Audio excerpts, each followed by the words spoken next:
pairings. Yeah, Nancy Pelosi and Newt Gingrich, who, two people who don't agree on very much at all. And they're going to do an ad together? Are doing an ad together. And several other unlikely couples, like Pat Robertson and Al Sharpton. And we strongly disagree. Except on one issue. Tell them what it is, Reverend Pat. That would be taking care of our planet. It's extremely important. Now, we're told that this ad campaign is going to cost a barrel of money. How are you paying for this? Well, Tipper and I, thank you again, have put all of the profits from the movie and the book that we would have otherwise gotten, An Inconvenient Truth, to this. And all the profits? Correct. Yes. All that we would have received, absolutely. And not only that, but, you know, there is a cash component to the Nobel Peace Prize, which he was awarded, and we donated that, and we matched it. Tipper says that Al's survival after his defeat in 2000 depended on his immersing himself in the climate cause. 2000 was, of course, when he won the popular vote, but lost the presidency when the Supreme Court ruled in favor of George Bush. I offer my concession. Did he go through the 7 stages of anger and grief? I'm not even joking. Anger, fury, rage. Oh, that doesn't get you anywhere. Doesn't mean you don't have it. Again, I'm not sure words are adequate for anybody who tries to describe an experience like that. But, you know, I probably went through all of that, yeah. His friends said they were worried about him and his state of mind, especially after he gained a lot of weight and grew a beard. Because people looked at that and said, oh, my God.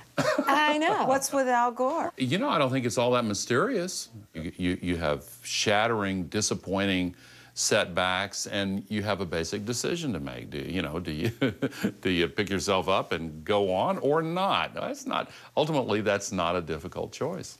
You know, your lawyer, one of your lawyers in the Supreme Court case, said publicly of you, Al Gore thought the court's ruling was wrong and obviously political. Well, I strongly disagreed with the decision. But to ascribe low and petty partisan motivations to the 5 justices who were in the majority, it doesn't feel right for me to do that. Tipper, how has he changed? For the better. Not that he needed to change for the better at all, but I have to say, I am so proud of him. I mean, I think that you look at anyone who kind of went through what he went through and see what he's been able to do. I'm just really proud of the way that he has not given up, that he lifted himself and our family, you know, back up as well. He lifted himself up by turning his old slides that were gathering dust in the basement into that mega-hit documentary. I am Al Gore. I used to be the next president of the United States of America. It's been translated into 27 languages and was good enough to win an Oscar. The atmosphere heats up worldwide. That's global warming. He not only made a comeback, he made a fortune. It started when he invested in Google early on. Worth less than $2 million in 2000, the Gores are worth so much now, they've been able to invest $35 million in hedge funds and other private partnerships. They bought this 18-room mansion in Nashville. After they moved in, they were criticized because the house Mr. Global Warming lived in used 20 times more energy than the average American household. Since then, they have retrofitted everything. It's hard to retrofit. Including installing 33 solar panels on the roof. We'll generate our own electricity with wind. He's also making his parents' farm eco-friendly. Oh, so you'll have windmills here and... Yep. With plans to turn it into a training center for people from all over the world. For now, he takes his slideshow on the road. We went with him to India. It's going to be so hard, so gigantically difficult to solve this problem, and expensive. Well, It's much more expensive not to solve it. India is the world's fourth biggest emitter of greenhouse gases. But it has relevance for India particularly because of the monsoons. He's here in New Delhi teaching 100 people how to give his slideshow and spread the word. You're giving talks to 100 people. There are over 1 billion people in India. Yeah. I mean, how do you expect to really have any kind of impact? This is the beginning, and then they will train others, and I will be training others. It's so daunting. We don't have any choice. We just don't have any choice.